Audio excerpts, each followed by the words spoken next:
Hi friends, कैसे हो आप लोग। स्वागत है आपका अपने चैनल मैथ इच्छा सेंटर आर आंसर पर। तो फ्रेंड्स, आज मैं फिर से लेके आऊँ काफी ज्यादा डरावना भयानक स्टोरी। तो चलिए बिना वक्त गवाए कहानी को शुरू करते हैं। शीर्षक का नाम है मुर्दों की आहट कहानी। बिलोड़ा गांव का कब्रिस्तान बहुत ही डरावना था। कोई भी इंसान रात में कब्रिस्तान के अंदर कदम तक रखने की हिम्मत नहीं करता था और इसका कारण था मुर्दों की आहट। जब कोई इस कब्रिस्तान से अकेला आता या जाता था तो मुर्दे उसका पीछा करते थे और वो जैसे ही उन मुर्दों की आहट सुनकर पीछे घूमता तो वहीं पर उसकी मौत हो जाती थी। बिलोड़ा गांव के लोग तो कई कहानियां सुनाते थे।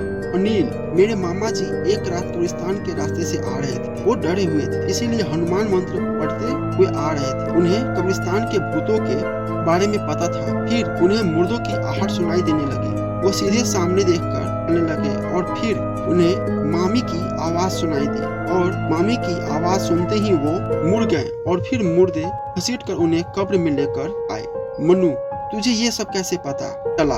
अनिल, क्योंकि अगली सुबह तक मेरे मामा जिंदा थे। उन्होंने अपने साथ हुआ सब कुछ मेरे पिताजी को बताया और पिताजी ने मुझे बताया। मनु, फिर तो वह कब्रिस्तान बहुत खतरनाक है। राम, ऐसा कैसे हो सकता है? सुना है बूढ़ा मुकेश उस कब्रिस्तान का सालों से रखवाली कर रहा है। मनु, हाँ वो तो है। अगर उस कब्रिस्तान में मुर्दे हैं तो मुकेश अभी तक जिंदा कैसे है? राम, चलो उसी से पूछते हैं। तीनों गांव वाले सच जानने के लिए मुकेश के पास गए। अनिल, मुकेश काका, मुझे आपसे कुछ जानना है। मुकेश, यही न कि क्या इस कब्रिस्तान में मुर्दे सच में जिंदे होते हैं या नहीं? तो सुनो, होते हैं। रोज रात इस कब्रिस्तान के हर मुर्दे जिंदे होते हैं और हर जिंदा इंसान का पीछा करते हैं। मनु, अगर ऐसा है तो तुम्हारा भी पीछा किया होगा, तुम कैसे बच गए?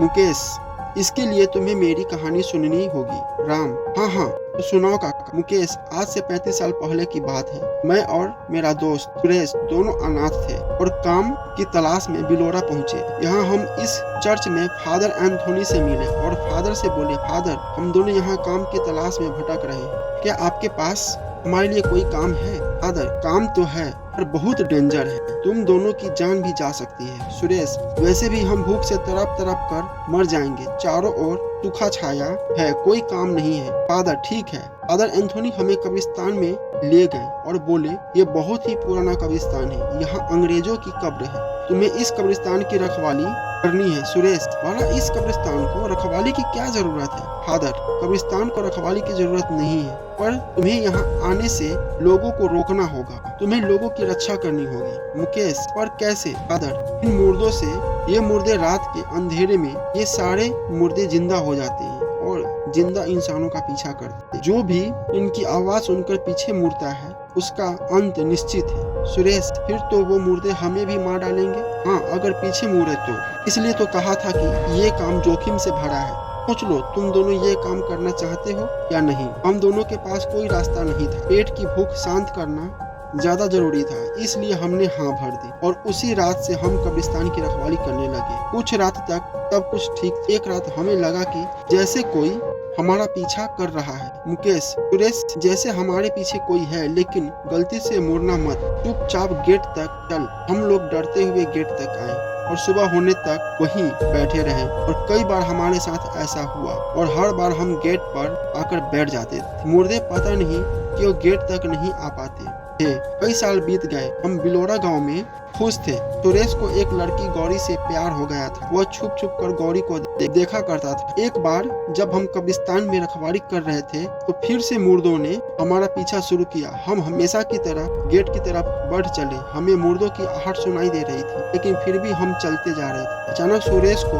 गौरी की आवाज सुनाई दी, सुरेश, सुरेश, मुझे बचा लो। सुरेश डर गया। उसे ऐसा लगा कि गौरी सच में खतरे में है। दोस्त, पीछे मुड़ना मत, ये मुर्दे हमारे साथ खेल रहे हैं। सुरेश, नहीं, मेरी गौरी, गौरी को बचाना होगा। सुरेश पीछे मुड़ा और मुर्दे ने सुरेश को घसीट लिया। मैं अपने दोस्त को बचाना चाहता था, पर क्या करता? मुझे पता था कि अगर मैं पीछे मुड़ा तो मेरा भी यही हश्र होगा। मैं रोते रोते गेट की ओर चल पड़ा और गेट पर पहुंचकर फुट फुट कर रोने लगा। सूरज उगते ही मैं अंदर आया और मुझे बस सुरेश की लाश मिली। गांव के लोग, अरे डरपोक, तू चाहता तो अपने दोस्त को बचा सकता था। कायर है तू, कायर। फादर, मुकेश, तुमने जो किया सही किया। अगर तुम पीछे मुड़ते तो वो तुम्हें भी मार देते और फिर ये सब गांव वाले बोलते कि तुम दोनों के दोनों बेवकूफ खुद अपनी मौत मरे। बस वो दिन था। उसके बाद मैं समझ गया कि गांव के कब्रिस्तान के मुर्दे किसी की भी आवाज में बात कर सकते हैं, उन्हें बस शिकार करना होता है। मैं 35 साल से इस कब्रिस्तान के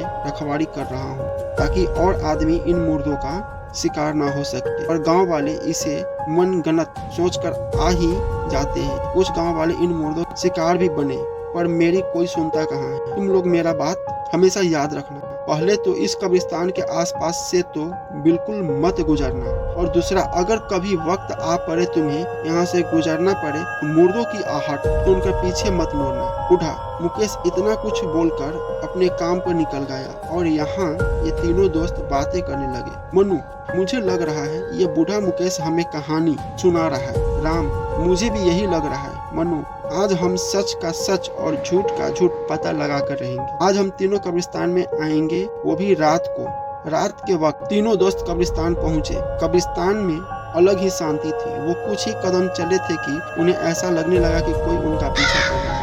राम, पीछे कोई है। मनु, बूढ़ा मुकेश होगा, हमें डरने की कोशिश कर रहा होगा। अनिल, हाँ वही होगा। तभी पीछे से आवाज आती है, अरे तुम तीनों यहाँ। मुकेश की आवाज सुनकर तीनों पीछे मुड़े और मुर्दे ने एक एक करके उन्हें भी कब्रों के अंदर सब मारे गए। आज ये तीनों बूढ़े मुकेश की बात सुन लेते। तो फ्रेंड्स, कैसा लगा स्टोरी प्लीज कमेंट करके बताइए, और हमारे चैनल को सब्सक्राइब जरूर कर दीजिए। मिलते हैं अगले स्टोरी में।